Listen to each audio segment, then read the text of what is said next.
you ever have trouble photographing a landscape because the sky is so much brighter than your foreground?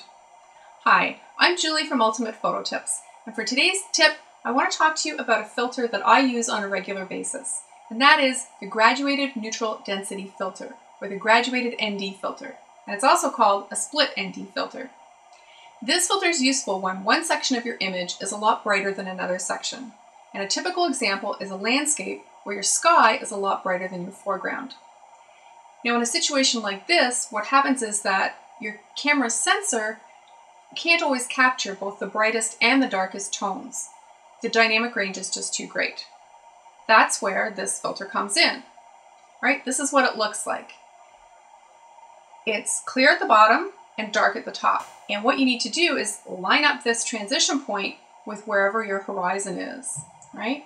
So where it's clear, it's like there's nothing there, and where it's dark, it'll hold back your sky, right? You want to buy this kind, which is made by either Koken or Lee, which will fit into a holder on the front of your camera, okay? So it just slides in,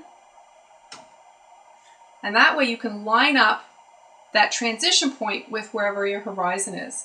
This is much more useful than the filter that screws onto the front of your lens, because that transition is in a fixed position. Now, you can buy these filters in a kit, which comes with a 1, 2, and 3 stop filter in both a hard and soft transition. But if you only want to buy one, I recommend this one, which is a 2-stop soft transition. It's the one that I find the most useful. Okay, so let's look at a couple of examples. In this image, I've exposed for the foreground, and the bright sky has completely blown out. By adding a graduated ND filter, I'm able to get both the foreground and the sky exposed properly.